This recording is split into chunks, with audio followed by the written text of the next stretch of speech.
بسم الله الرحمن الرحيم. شروع اللہ کے نام سے جو بڑا مہربان نہایت رحم والا ہے.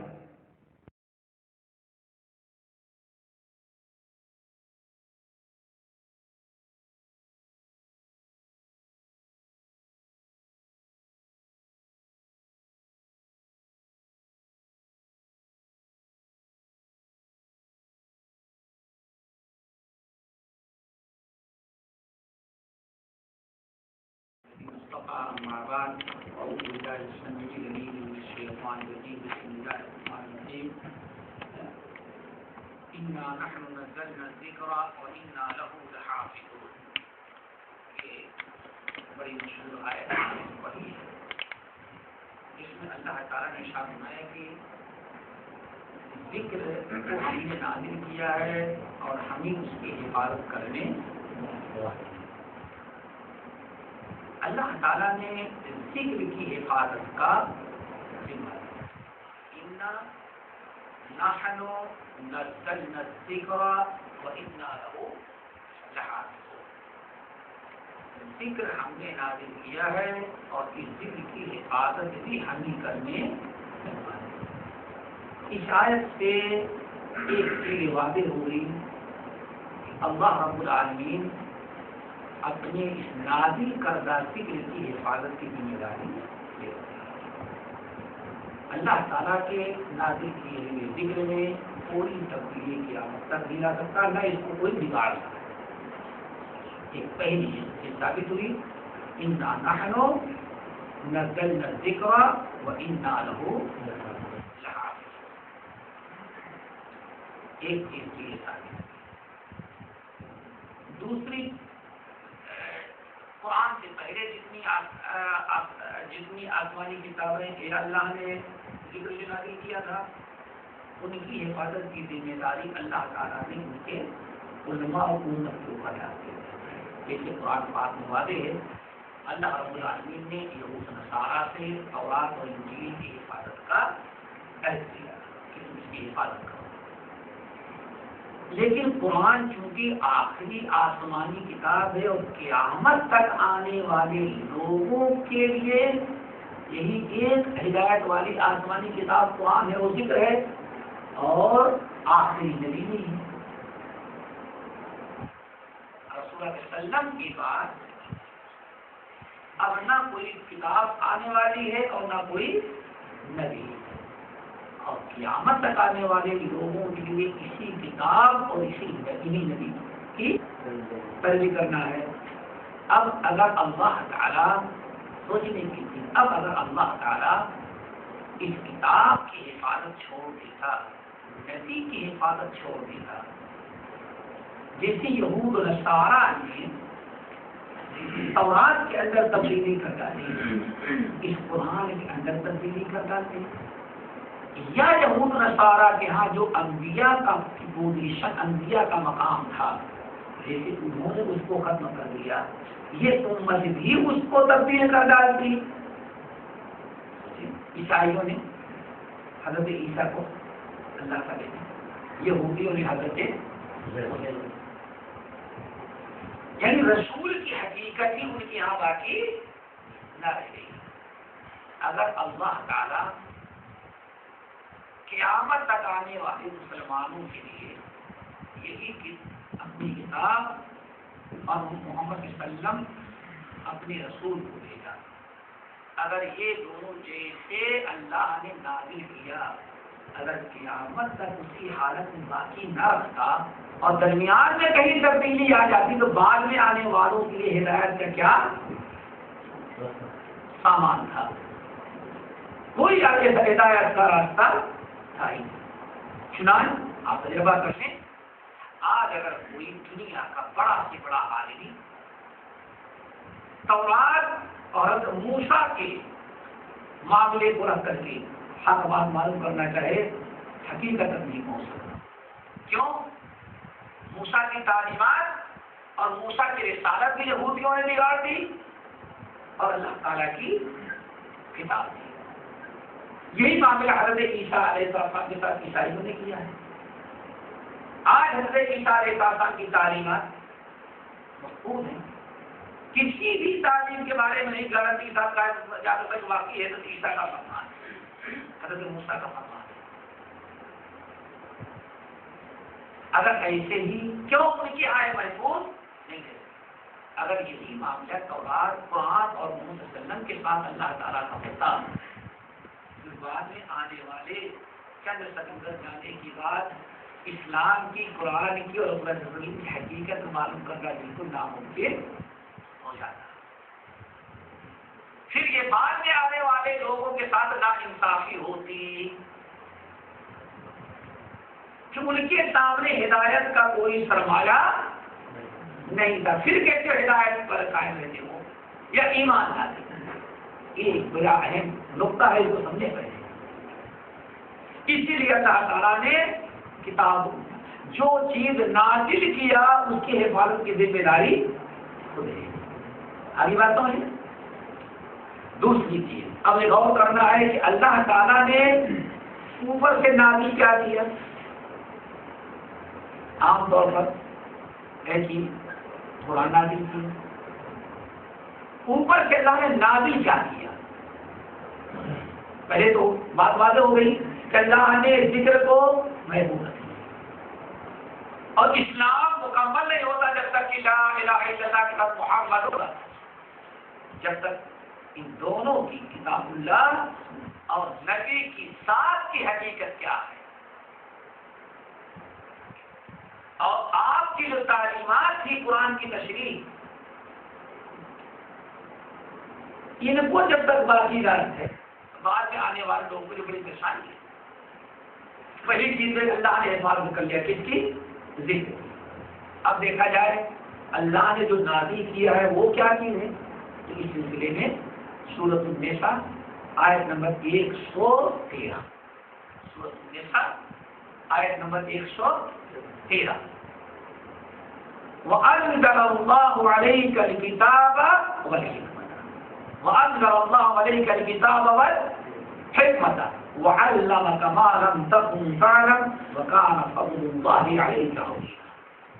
وَأَنزَلَ اللَّهُ عَلَيْكَ الْكِتَابَ وَالْحِكْمَةَ، اور اللہ نے آپ کے اوپر نازل کیا ہے کتاب اور پتہ چل گیا اللہ نے ایک چیز نہیں نازل کی ہے بلکہ دو چیزیں، ایک ہے اللہ کی کتاب اور دوسری حکمت. حکمت اتاری ہے. اب دیکھا جی کہ حکمت کیا ہے،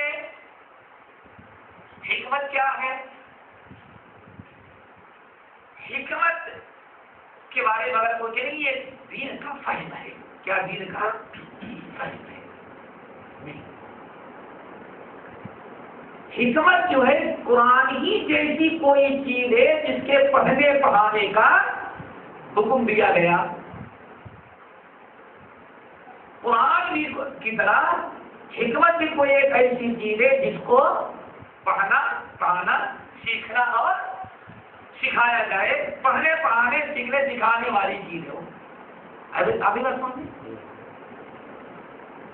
اب میں نے جو آپ لوگوں کو بتانا چاہا کہ حکمت بھی کوئی ایسی چیز ہے جو قرآن کی طرح سیکھنے سکھانے پڑھنے یاد کرنے کی چیز ہے. اس کی دلیل کو بات ہے سورۃ الجمعہ، هو الذی بعث فی الامیین رسولا منهم یتلو علیہم آیاتہ ویزکیہم ویعلمہم الکتاب والحکمہ. ہم نے اپنے آخری نبی کو بھیجا ان امیوں کے اندر یتلو علیہم آیاتہ، جو ہماری آیات پڑھ کر کے ان کو سناتے ہیں، تلاوت کرتے ہیں. ٹھیک ہے. ویزکیہم، اور ان کو ہر قسم کی غلطیوں سے پاک و صاف کرتے ہیں.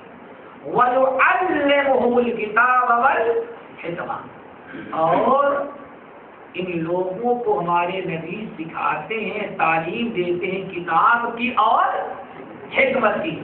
یہ آیت بالکل واضح ہے کہ کتاب کی طرح حکمت کی بھی تعلیم اور تعلیم.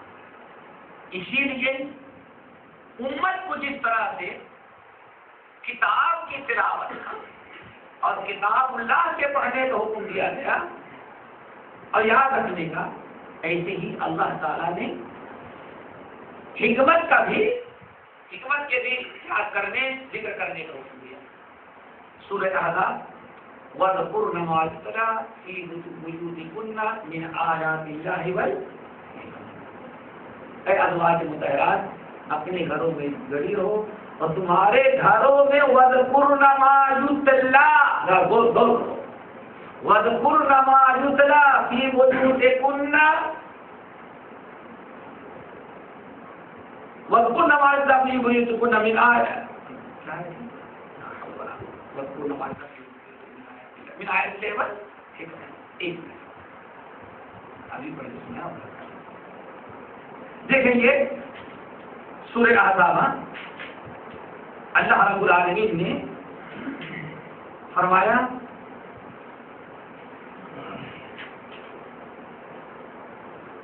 وَاذْكُرْنَ مَا يُتْلَىٰ وَاذْكُرْنَ مَا يُتْلَىٰ فِي بُيُوتِكُنَّ مِنْ آيَاتِ اللَّهِ وَالْحِكْمَةِ. یہ دو جگہ کا طلب امام شافعی رحمۃ اللہ علیہ نے وَاذْكُرْنَ تم لوگ یاد کرتی رہو. اس کو حکم ہوا ہے ازواج یاد کرتی رہو ما یتلیٰ جس کی تلاوت کی جاتی ہے تمہارے گھر میں. اللہ وَاذْكُرْنَ ما یتلیٰ فی بیوتکن یاد کرتی رہو اے نبی کی بیویوں ازواج مطہرات تم یاد کرتی رہو ما یتلیٰ فی بیوتکن جو کچھ تلاوت کیا جاتا ہے پڑھا جاتا ہے تمہارے گھروں میں. اللہ کیا ہے پڑھا جاتا ہے تلاوت تمہارے گھروں میں جو تلاوت کی جاتی ہے اس کو تم برابر یاد کرتے رہو. اللہ کو دین آیات اللہ والحکمہ. اب تمہارے گھر میں کیا تلاوت کیا جاتا ہے اللہ کی آیات اور حکمت. گویا کہ امت کو بھی دو چیزوں کے پڑھنے کا یاد کرنے کا حکم دیا جا رہا ہے. ایک تو اللہ کی آیات کتاب اللہ اور دوسرے اور رسول اللہ صلی اللہ علیہ وسلم دنیا سے جب گئے آخر میں آخری زندگی میں حجۃ الوداع کے موقع پر آپ نے وصیت بھی دو چیزوں کی تھی کتاب اللہ اور سنت. اب اللہ نے کیا اتارا حکمت کس کو کہتے ہیں اس کو بہت ساری حدیث ملت ایک حدیث سے سننے کا.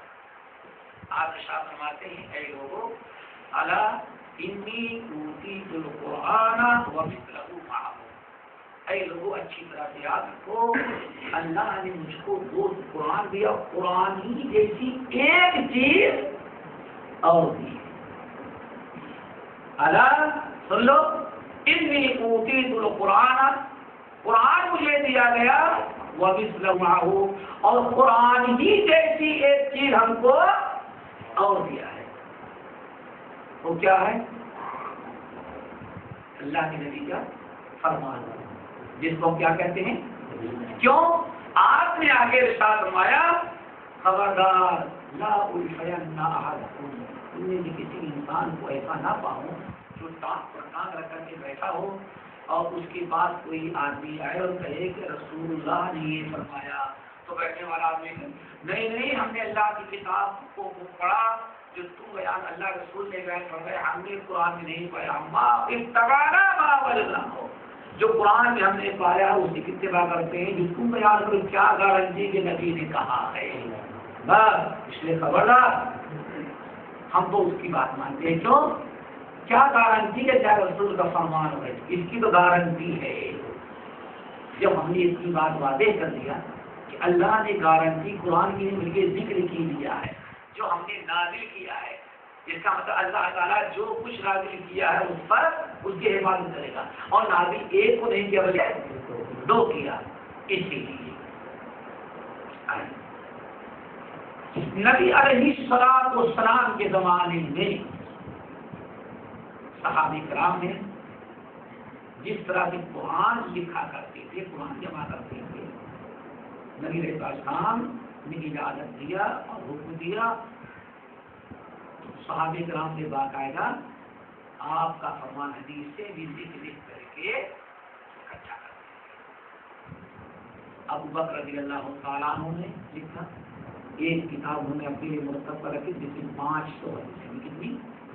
500۔ حضرت عبداللہ ابن عمرو بن العاص نے لکھا،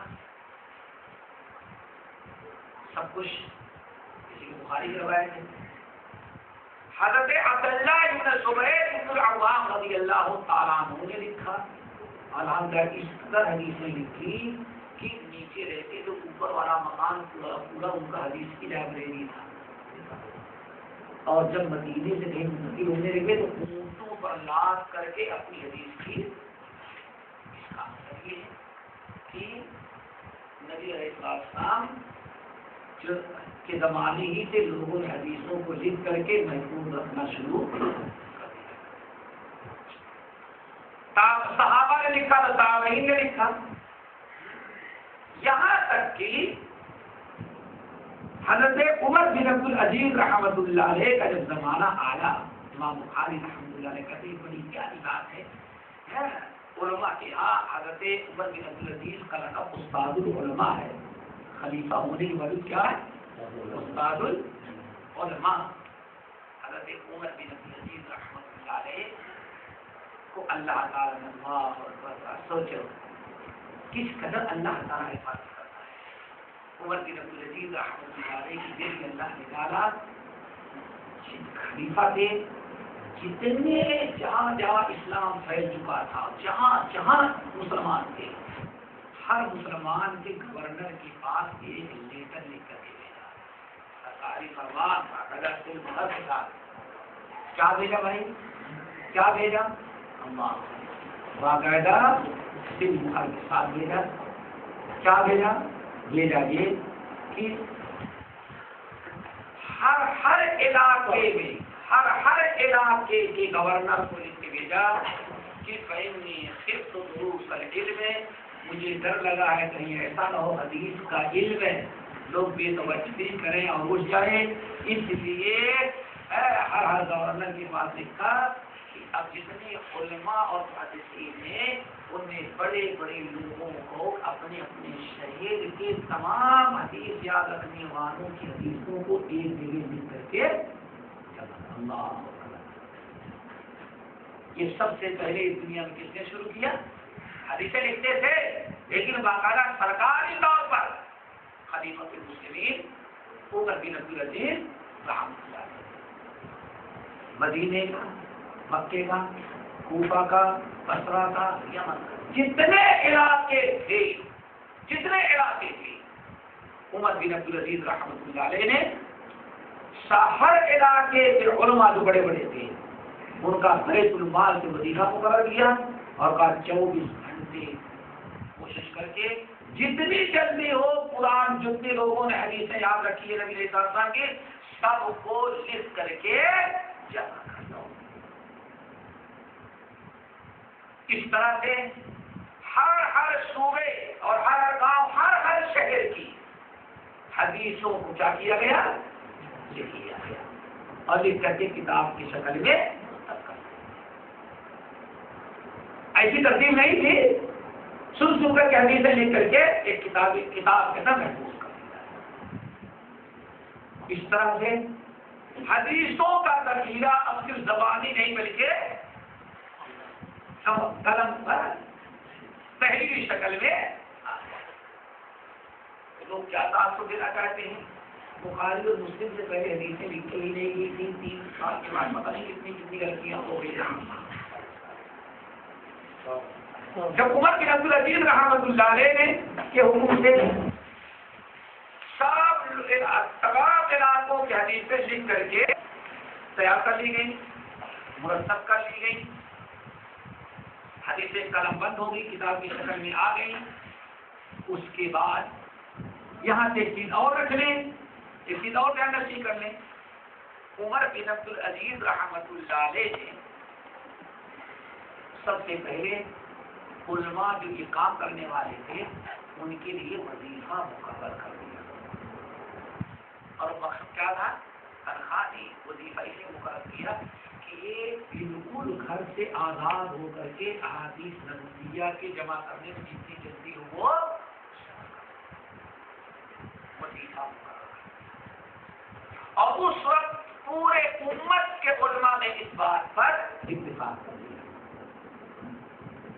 یہ بات مجھے اس لیے بتا دی کہ آج کچھ لوگ سنتے رہتے ہیں، کہتے ہیں بھائی اس مولوی کو خطبہ نہیں سنیں گے، کیوں؟ وہ تنخواہ لے کر کے خطبہ دیتا ہے۔ اس مسجد کے بعد کے پیچھے نماز نہیں پڑھیں گے، کیوں؟ وہ تنخواہ لے کر کے پڑھاتا ہے۔ اچھا کیوں ابھی تنخواہ لے کے پڑھاتا کیا؟ قرآن ہے ولا تروا بآیاتی ثمنا قلیلا، اللہ فرماتے میری آیات کو بیچو گی تو بیچنا ہے، بیچ لیں اس لیے آپ کے عمارات میں بھی کچھ ایسے لوگ ہیں جو جمعہ بھی بند کمرے کے اندر پڑھ لیتے ہیں، کبھی وہ کہتے ہیں کہ جتنی امام ہے ہر دن بدبختی اللہ نے اتنا ان کو محبوب کر دیا، حج کے لیے جاتے تھے کہتے ہیں ان کے پیچھے بھی نماز نہیں ہوتی، کیوں کہ حرمین کے امام بھی لوگ نکالنے کی بات ہے۔ میرے بھائی ذرا سوچو، عمر بن عبدالعزیز رحمۃ اللہ علیہ نے اس موقع کی ایک مناسبت کی، نبی علیہ السلام سب سے زیادہ اللہ کا پیغام پہنچانے والے، ٹھیک ہے، سب سے پہلے، لیکن سوال ہے کہ رسول اللہ صلی اللہ علیہ وسلم کے پاس نہ کھیتی باڑی تھی، نہ تجارت اور کاروبار تھا، آج کا رزق کہاں سے چلا؟ کہاں سے چلا؟ اللہ تعالیٰ نے جو مال غنیمت تھا انہیں میں سے ایک حصہ آپ کے لیے مقرر کیا۔ ابو بکر صدیق رضی اللہ تعالیٰ عنہ خلیفہ بن جانے کے بعد اپنی کپڑا کی دکان میں چلے جاتے، ادھر آدمی پریشان ہے بھائی ہمارا فیصلہ ہونا چاہیے، اب المؤمنین وہاں گئے ہیں، دونوں کام کریں، آخرکار عمر فاروق اپنے قدر فاطمہ صاحب کے یہ خلیفہ کو بھائی اس دن خلافت نہیں کر سکے گی، ہاں پریشان حال لوگ کیس لے کر کے، اور ہمارا اپنا خلیفہ کہاں روزی روٹی بھی کرنا ہے، اس لیے بہتر ایسا ہے کہ چلو خلیفہ المسلمین کے بارے میں ہم لوگ کہیں کہ جتنا آپ کو ضرورت ہے بیت المال کے لیے خرچہ کرا دیا ہے تاکہ آپ 24 گھنٹے امت کے خدمت میں، تمام لوگوں نے یہی کیا۔ آج علماء نے کیا کیا بھائی؟ ان کی گھریلو معاملات ہوں گے، ضرورتیں ہوں گی، سب کچھ ہے، اگر 24 گھنٹے مسجد اور مدرسے کے لیے ان کو وقف کر دیا چند آدمیوں نے مل کر کے، تو 100 کتاب و سنت بیچ رہا ہے، یہ تو نہیں بیچ رہا۔ تو یہاں سے بات چلی تھی، عمر بن عبدالعزیز رحمۃ اللہ نے کیا کر دیا؟ اب یہ سلسلہ شروع ہو گیا حدیثوں کے، جو عمر بن عبدالعزیز رحمۃ اللہ علیہ نے جو کیا تھا وہ یہ کہ ہر علاقے میں ہر علاقے کے گورنر کو لکھ دیا کہ جتنے شہر ہیں جتنے قصبے ہیں ہر شہر کے بڑے علماء کو حدیث کی، اب حدیث تحریری شکل میں آ گئی۔ اس کے بعد جب دوسرا دور آیا، اب حدیثیں جمع تو تھیں لیکن مدینے کی حدیثیں کوفہ والوں کے پاس نہیں، اور کوفہ والوں کی حدیثیں مدینے والوں کے پاس نہیں، مصر والوں کے پاس جو حدیثیں ہیں، وہاں کے گورنر جو اپنے علاقے کو علماء سے اکٹھا کروایا تھا وہ حدیثیں عراق والوں کے پاس نہیں، عراق والوں کی حدیثیں جو ہے یمن والوں کے پاس نہیں ہے، ساری حدیثیں لکھی جا چکی تھی۔ اللہ تعالیٰ نے اس کے بعد کا جو دور آیا وہاں علماء کو فکر پیدا کی، انہوں نے پوری دنیا کا اب حدیث حاصل کرنے کے لیے ضروری تھا کہ اب لوگ سفر کریں، کیا کریں؟ سفر کریں۔ اب سفر کرنا ہے بھائی، مکے سے یمن جانا ہے حدیث حاصل کرنے کے لیے۔ اب کوئی شخص پوچھ سکتا ہے بھائی آپ اتنا وقت ضائع کر رہے ہیں، اس کتاب و سنت سے ثابت ہے کہ نہیں ثابت ہے؟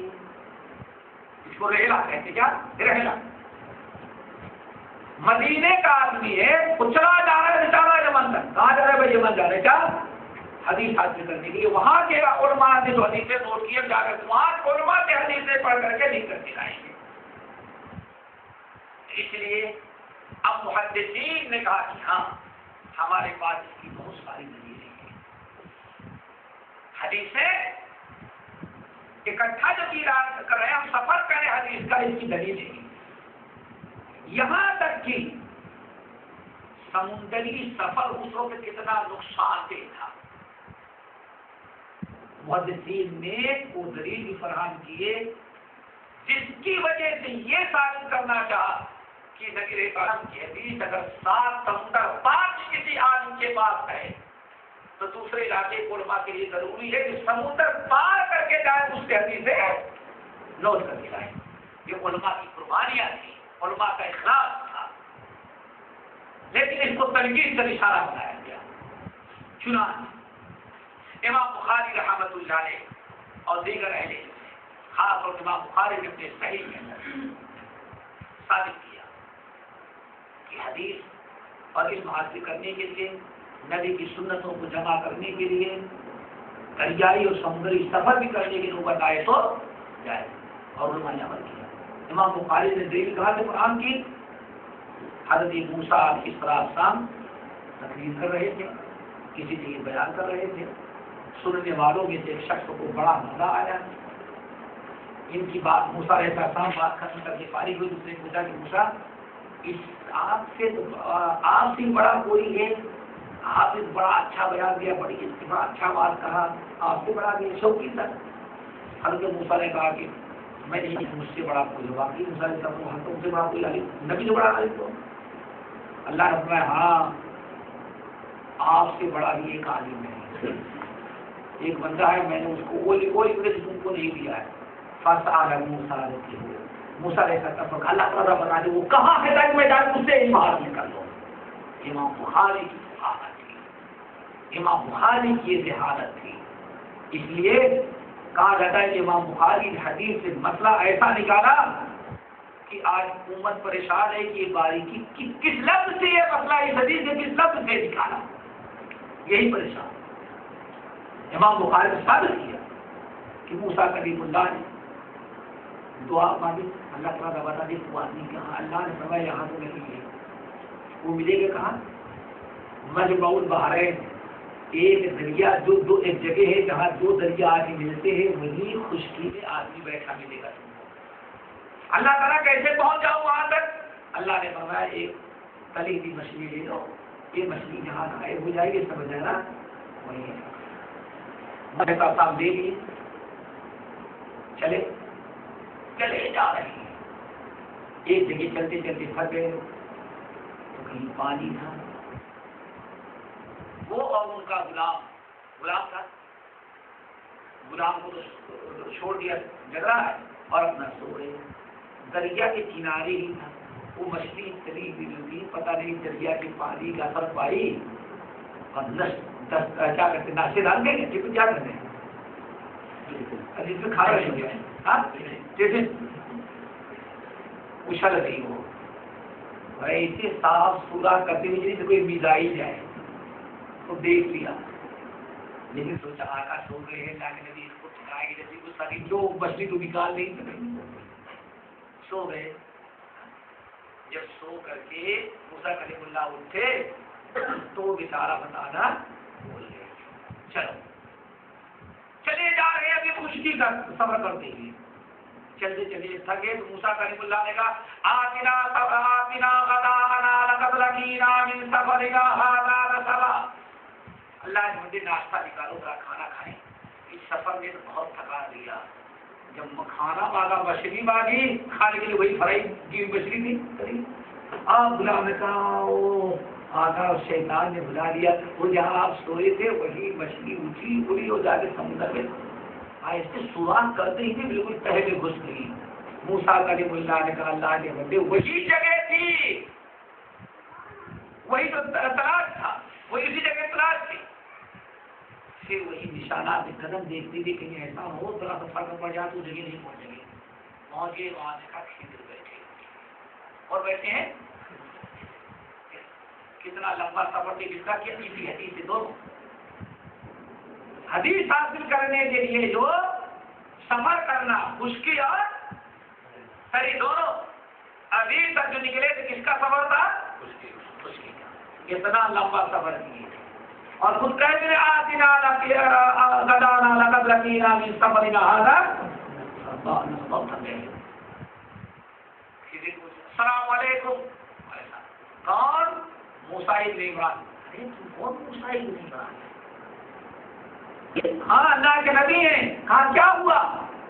کہا ہم آپ کے سے علم حاصل کرنا چاہتے ہیں، بس آپ کی خدمت کریں گے اور اپنا جو کچھ ہے الا ان تعلمنی مما علمت رشدا، جو آپ کو علم مجھے بھی کریں. خضر نے کہا ہماری تمہاری 20 کا لیے ہاں میں ایک کلمہ پڑھوں تمہیں نہیں اور تمہارے پاس جو علم ہے وہ دونوں کی شریعت ہے. تو موسیٰ کلیم اللہ تجدنی نہیں بالکل صبر کرنے والا آئے کہ ہم آپ کے ساتھ ہیں. شکار چلو. امام بخاری فقہات بتاتے ہیں قیامت تک آنے والوں کے لیے سارا راستہ ہموار کر دیا.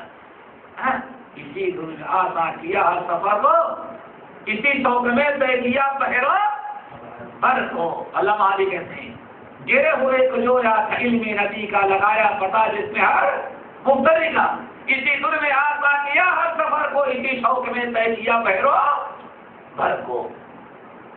نکلی. چلو اب کشتی پر سوار ہوئے. کشتی سے پورا قصہ معلوم ہے. وہاں سے موسیٰ کلیم اللہ حضرت کسی کے ساتھ کیوں جا رہے ہیں؟ علم حاصل کرنا. سفر کیسا ہے؟ کشتی کا.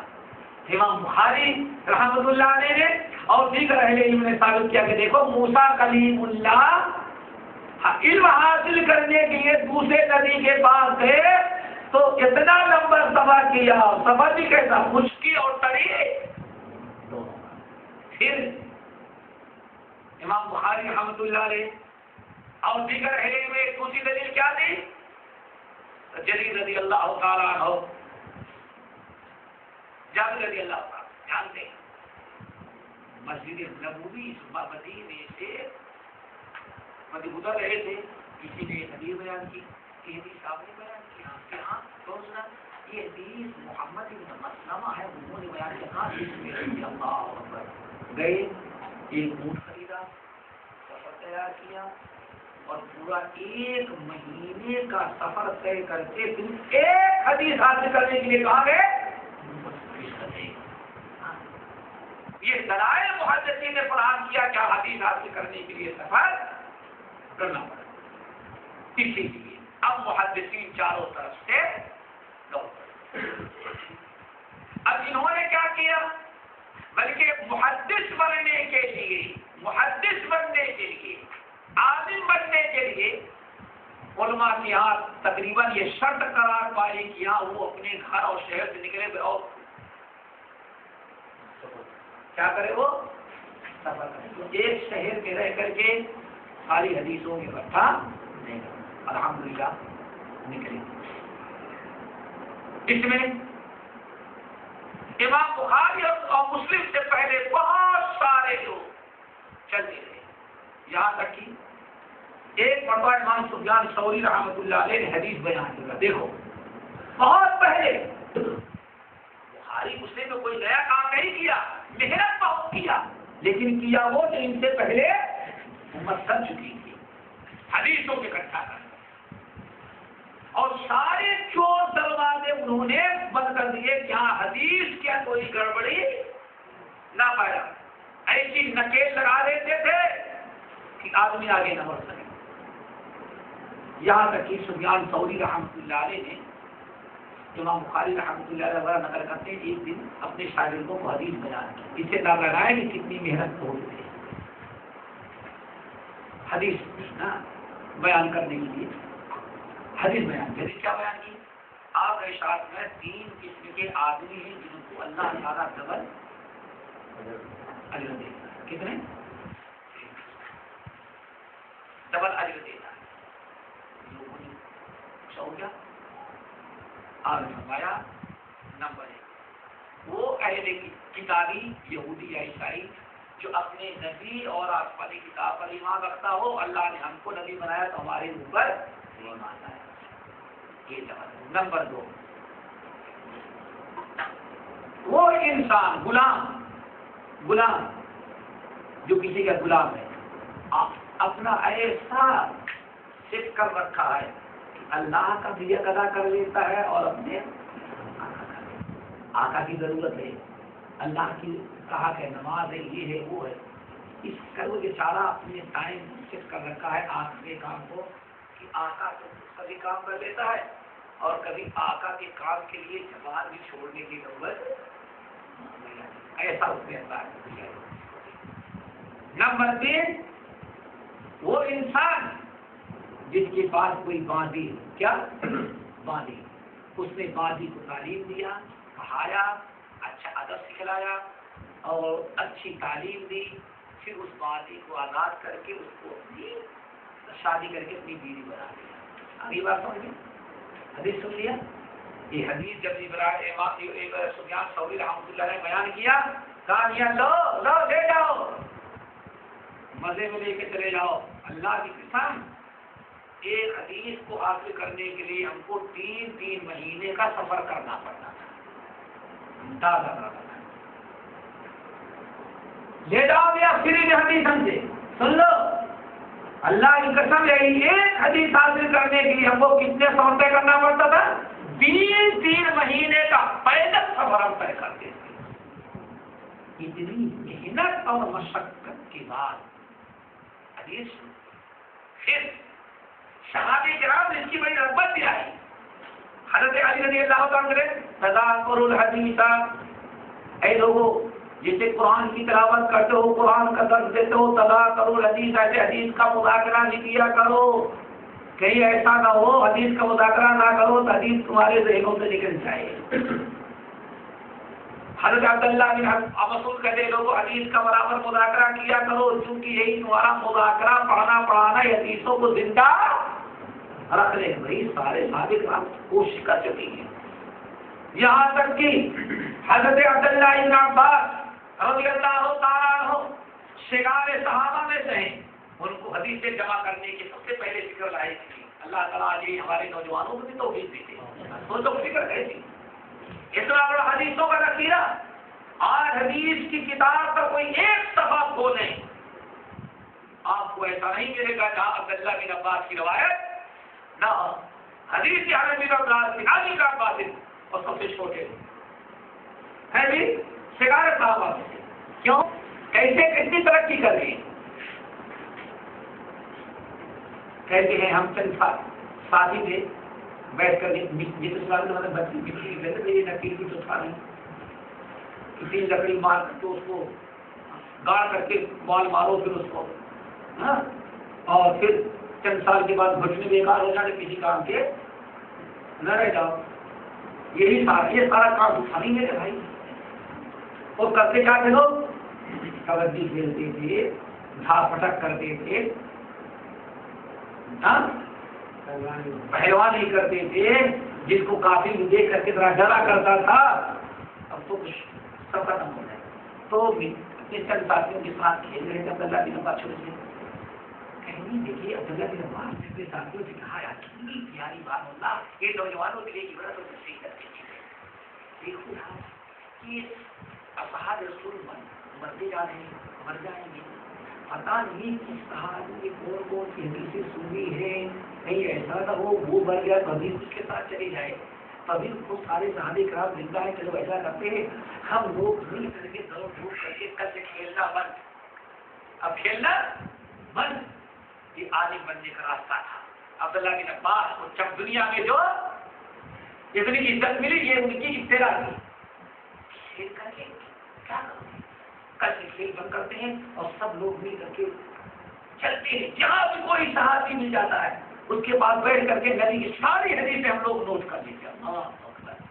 ابھی بخاری مسلم پیدا نہیں لیکن حدیثوں کو لکھا جا رہا ہے، جمع کیا جا رہا ہے. یہ بات میں بار بار کہہ رہا ہوں کہ آج یہ کہا جاتا ہے کہ بخاری اور مسلم کب پیدا ہوئے. یہ دین کے جو اسلام کے دشمن تصور دلانا چاہتے ہیں کہ بخاری اور مسلم سے پہلے حدیثوں کے لکھنے کوئی رواج نہیں تھا. اتنے بڑے جھوٹے بدماش ہیں. ارے امام بخاری مسلم تو پیدا ہی نہیں تھے جب عبداللہ بن عباس حدیثوں کو لکھ رہے اور جمع کر رہے ہیں. کل سے کھیل بند تھی سب لوگ کوشش کریں گے. تمام ساتھی نے کہا بڑی اچھی بات ہے. دوسرے دن اسی وقت کھیلے. دوسرے دن پیسہ صبح نکلے, یہاں گئے وہاں گئے. 2-3 دن کے بعد سارے ساتھی لوگ تھک گئے ہتھیار ڈال دیے. لیکن عبداللہ بن عباس کہتے میں نہیں پیچھے آتا. اور کہتے اللہ کی قسم میں نے اس قدر مشقت اٹھائی, گرمی کا موسم, دھول مٹی عربی جانتے ہیں ہم. کہتے اللہ کی قسم میں کسی صحابی کے یہاں صبح پہنچ رہا ہوں, کسی کے یہاں اس وقت یہاں سے سارے ہوا کسی کے یہاں. بسا اوقات میں بہت سارے صحابہ کے پاس جاتا تو وہ کھانا کھا کے دوسرے کو سو چکا رہتا. کہتے ہیں اللہ کی قسم میں کسی طرح سے سائے نہیں جاتا کہ سو جاؤں گی, ایسا ہو صحابی چلے چلے جائیں. کہتے ہیں اللہ کسی دیوار کے سائے میں نہیں سوتا تھا. اسی صحابی کے دل پر سب رکھ کر کے بیٹھا رہتا اور جب تھک جاتا تو ویسے ویسے نہیں لیٹ جاتا تھا تاکہ جب نکلیں گے تو جائیں گے دروازے تب آپ کو دیکھ لیں گے تب میں اٹھ جاؤں گا. کہتے ہیں دھوپ, شدت کی گرمی, کان اور آنکھ میں رمل, لیکن کہتے ہیں اللہ اس لالچ میں بیٹھا رہتا تھا کہیں ایسا نہ ہو کہ صحابی چلے جائے اور ہماری ملاقات.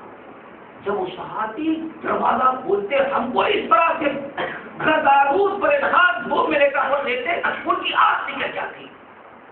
کیوں؟ کہتے سب دنیا جانتی تھی کہ محسوس میں کیا آئی. آج اسلام آگے رسول نے بڑی عزت آپ نکل جا. ارے کیا ہوا, کیا تو لیتے ہو, مجھ کو کیوں نہیں جگایا؟ نہیں میں نے جگایا, مناسب نہیں تھا, کام ہمارا تھا, آپ آرام کر رہے تھے, میں آگے کا تھا. اچھا بتائیں گے نبی صلی اللہ علیہ وسلم کی حدیث میں کچھ لکھا تھا. اللہ اکبر. عبداللہ بن عباس نے اس طرح سے میں نے نوٹ کیا. پھر بھائی یہ حدیثوں کے جمع کیوں؟ اللہ تعالیٰ کا وعدہ کیا ہے ہم جو نازل کیے اس کی حفاظت کریں گے. تو اس حدیث بھی اللہ نے نازل کیا, تو حدیث کی بھی حفاظت کا انتظام کیا. آپ زیادہ جانتے ہیں اللہ کے ساتھ جو چاہے گا. علامہ محمد بن یوسف سورتی یہ بہت بڑے اہل حدیث عالم تھے.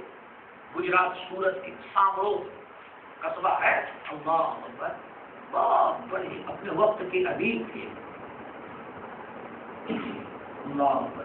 ان کو اتنے اشعار ہندو پاک کے بڑے مشہور عالم میں نام نہیں لیتے, بہت مشہور عالم ہے. سب نام اس کو پتا چل جائے گا.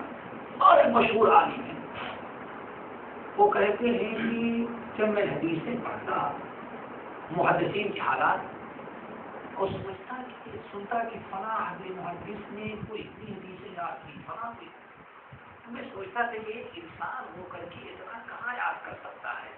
کہتے ہیں زندگی بھر مجھے یہ چیز پریشان کرتی رہی, لیکن کسی سے انکار نہیں کر سکتا تھا, کہہ نہیں سکتا تھا. لیکن ذرا روشن خیالی تھی. کہتے ہیں کہ ذہن قبول نہیں کرتا تھا کہ 6 لاکھ 7 لاکھ حدیث ہے یار ایک انسان. اور آپ کو اپنے یہ غیر جاندار کمپیوٹر جیسا ہے اپنے یہاں کمپیوٹر بھی دماغ نہیں چھوڑا معلوم ہے اس کو کمپیوٹر دماغ ہوتا. یہ غیر جاندار پلاسٹک کا, اسٹیل کا, لوہے کا, پتہ نہیں مٹی سے پیدا ہوئی مخلوق اکٹھا کر لیا, اتنے یہ اپنے دماغ میں رکھ لیتا ہے کہ انسان اشرف المخلوقات بخاری, مسلم, ابو داؤد, ترمذی, ابن عباس, ابو ہریرہ, یہ جن کو اللہ نے کسی مقصد کے لیے پیدا کیا تھا ان کے دماغ میں اتنی چیزوں کو یاد آ جانا کیا مشکل تھا. یہ تو ایسا ہے لائٹ چلی جائے تو کسی کام کر دی. ہاں اللہ تعالیٰ اس کے حوالے نہیں کیا حاضر کیا, اس کی حفاظت کیا جو کبھی لائٹ کی ضرورت جس کو نہیں ہے. تو کہتے رہے وہ بڑے مولانا صاحب کہ اللہ مجھے بڑی ہے بہت پریشانی تھی. محدثین نے لکھا ہے، کھل کے انکار بھی نہیں کر سکتے، انکار کر دو تو پورا متحد ہمارے پیچھے پڑ جائے، کہتے ہیں اسے شک میں پڑا رہتا تھا، لیکن محمد بن یوسف السورتی سے جب پورا ہوئی اور انہوں نے اپنے اشعار سنانا شروع کیا، وہ بھی اشعار کہتے ہیں جاہلیت کے. تھوڑا سوچو، ایک اجمی آدمی گجرات سورت سامروز کے اندر پیدا ہونے والا اور اتنے جاہلیت کے اشعار، ہزاروں اشعار، انہوں نے کتاب لکھی اشعار کی، آج پورے ہندوستان میں ناشر رسالت ہو کتاب. مولانا کہتے ہیں جب محمد بن یوسف سورتی سے ملاقات ہوئی، کہتے زندگی بھر کا سارا اشکال دور ہو گیا. اس سے حدیث صدی کے اندر ایک آدمی اتنے جاہلیت کے اشعار یاد کر سکتا ہے، تو تیسری اور دوسری چوتھی صدی ہجری کی محدثین جتنی حدیثیں اپنے ذہنوں میں کیوں نہیں یاد. کہتے ہیں زندگی بھر میں سارا اشعار دور ہو گیا الحمدللہ. تو اس قدر اللہ نے ان کو پیدا کیا تھا. اسی لیے حضرت ابو ہریرہ رضی اللہ تعالیٰ عنہ، امام بخاری رحمۃ اللہ علیہ نقل کرتے ہیں کہ میں حدیث یاد کرتا تھا اور بھول جاتا تھا، میں یاد کرتا تھا بھول جاتا. بخاری کی روایت، حدیث یاد کرتا بھول جاتا. ایک دن کہتے ہیں شوق فکر یہ تھی، یا رسول اللہ میں دعا کرتے ہیں، میں حدیث یاد کرتا ہوں بھول جاتا ہوں، حدیث یاد کرتا ہوں بھول جاتا ہوں. ایسا بھول جاتے ہو؟ ہاں. اچھا چادر ہے تیرے پاس؟ ہے. بخاری بچھا دے چادر. اللہ اکبر. یہ معجزہ اللہ تعالیٰ نے حدیث کی حفاظت کرنے کے لیے لوگوں کو پیدا کیا. ڈالو چادر، اللہ کا حکم ہے. حضرت ابو ہریرہ رضی اللہ تعالیٰ عنہ نے چادر میں سمجھا دی. اللہ رسول نے فرمایا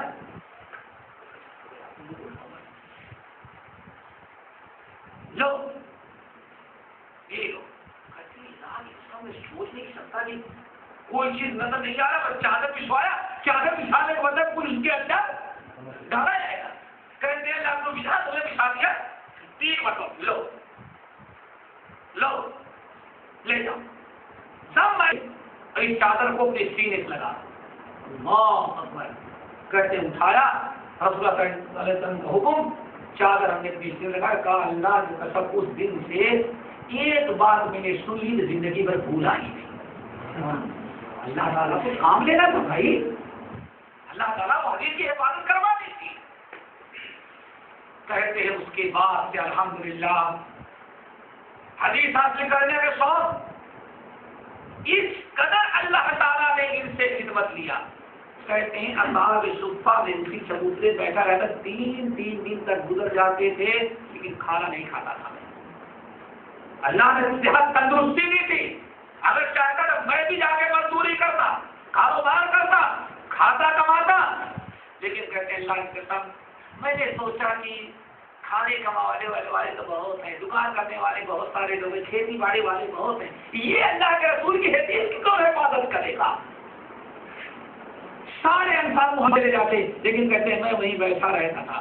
3 دن تک بھوکا رہتا، کھانا نہیں ملتا تھا.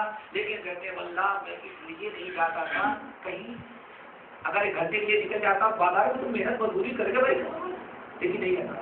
سیدھی جلدی کی میں چل رہا ہوں، ممکن ہے اللہ رسول کوئی حدیث بیان کر دے اور میں سن نہ سکوں. اسی لالچ میں کہتے ہیں میں وہی چمٹا رہتا تھا، ہٹتا ہی نہیں تھا وہاں سے کہ میں سوچا میں کہیں چلا گیا دیکھنے پتا نہیں اللہ تو کیا فرما دو میں یاد نہ کر سکوں. کہتے ہیں اللہ کی قسم یہاں تک کہ کبھی کبھار کشش باری ہوتی میں بے ہوش ہو کے گر جاتا تھا، بھوک کی کشش گر جاتا. اور پھر مدینے کے لوگوں کا گزرنے والوں کو سمجھ میں آتا کہ اس کو مرگی کی بیماری ہے. تو عربوں میں مرگی کا جب دورہ پڑے تو اس کا علاج یہ تھا کہ جوتا پہن کر کے گردن پر رگڑو. کہتے ہیں میں تو بھوک سے ہوش رہتا تھا اور ہماری مرگی کی بیماری دور کرتے، ادھر بھوک کا نجات اور ادھر جوتا پہن کے جو بھی گزرتا وہ رگڑتا. ہندو پاک کے اندر جوتا سدھار ہی کیا. کہتے ہیں جوتا ناک پر پڑتا، وہاں عربوں میں کیا تھا؟ اسی لیے اس قدر اللہ نے ان سے کام لیا. بتانا ایسا کہ یہ شخصیتیں کہ جن کو اللہ نے اس کام کے لیے پیدا کیا. کیا تھا.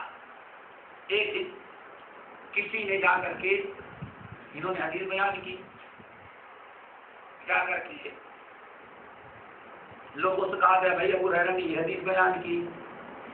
بھائی پتا نہیں ابو ہریرہ کہاں سے حدیثیں، ان کو کہاں سے حدیثیں مل گئی، ہم نے کبھی سنا ہی نہیں تھا.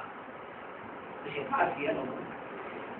ابو ہریرہ کو پتا چلا، اچھا وہ اعتراض کرنے والی تو اپنے بال کو سیدھا کرنے اور اپنے شوہر کے لیے کپڑے سنوارنے میں رہ جاتی کہ اللہ اکبر. کون کہہ رہے تھے؟ جس نے اعتراض کیا خاتون، ان کا اپنا معاملہ بنا، تیل کنگھی شیشہ چولہا اور ہانڈی، شوہر کی خدمت کرنا. یہ ہمارے بھائی ہیں، صبح ہوتے ہی گھر کے چلے جاتے تھے کسانی کے کام کرنے کے لیے. یہ تاجر حضرات فوراً کہاں چلے جاتے تھے؟ مارکیٹ میں. ابو ہریرہ کا یہ چمٹا رہتا تھا. اچھا طرح بتاؤ، پوچھتا ہوں بھی کل عشاء کی نماز میں کون کون لوگ تھے؟ یہاں سوال کیا صحیح. ہاں ہم بھی تھے. کہا امام صاحب نے پہلی رکعت میں کون سی سورت پڑھی تو دوسرے میں کون سی بولو. اب لوگ آئے بھائی، کہا تم امام کے ساتھ نماز پڑھے تھا؟ ہاں بالکل پڑھا تھا. کہا پہلی رکعت میں امام نے سورۃ الفاتحہ کے بعد کون سورت دوسری میں کو بتاؤ. اب سب لوگ آگے پیچھے. کہا کہ ابو ہریرہ کا مقابلہ آپ لوگ کرتے ہیں. ابو ہریرہ بھی تھا، تم لوگ بھی دیکھا بتاؤ کل عشاء کی نماز میں کون سی سورت پڑھی گئی؟ سب ختم. ابو ہریرہ نے کہا پہلی رکعت میں کل اپنے امام صاحب نے سورۃ الفاتحہ کے بعد فلاں سورت اور دوسری رکعت میں فلاں سورت. سب لوگ خاموش ہو گئے. آگے بات سمجھ میں لوگوں تو سمجھ میں آیا تمہارے؟ ہاں. ابو ہریرہ کی پوری حدیث میں یاد رکھتا ہے. تم لوگ کل کی بات نہیں یاد رکھتے تو اس وقت کی بات کیا یاد رکھو گے؟ اور جس نے اعتراض کیا ان سے بھی اجازت سے پہنچا کہہ دو کہ ابو ہریرہ کا کام ہی اور کیا تھا. کہنے کا مطلب یہ ہے کہ بخاری اور مسلم اور صحاح ستہ سے پہلے بھی ان سے بھی کہیں زیادہ قربانیاں لوگوں نے حدیث کے لیے دیتی تھی. الحمدللہ امام بخاری اور مسلم رحمہ اللہ وغیرہ نے بڑی خدمات دی، لیکن حدیثوں کی تدوین اور حدیثوں کا اکٹھا کرنا جمع اس کا سلسلہ پہلے ہو چکا تھا. امام بخاری مسلم رحمہ اللہ نے جتنا سبق انہوں نے کیا ہوگا ممکن ہے کسی دوسرے عالم نے نہ کیا. کیوں؟ پیدا ہوئے بخارا میں، بخارا سے لے کر کے یمن اور بخارا سے لے کر کے مصر کا حصہ تک، یہ سارے مکہ مدینہ، یہ سارے علاقے امام بخاری رحمۃ اللہ علیہ وغیرہ جان ڈالے. ان کی یہ بڑی قربانیاں ہیں. اور حدیث راویوں کو اکٹھا کرنا، ساری چیزیں ترقی کرتا جائے یہ فن، یعنی جنہوں نے پروان چڑھانا، یہ کام شروع ہو گیا تو پہلے سے صحابہ کے زمانے سے، لیکن اس کا پروان چڑھانا یہ کب ہوا ہے؟ سیاستہ کا جو دور آیا، یہ حدیث کے فنون کے ترقی کا آخری دور اور انتہا کی. اللہ تعالیٰ ہم سب لوگوں کو عمل کی نصیب فرمائے. کافی ہے آگے بات کچھ سمجھ میں؟ اب تو کل اس کا جواب دے لیں گے.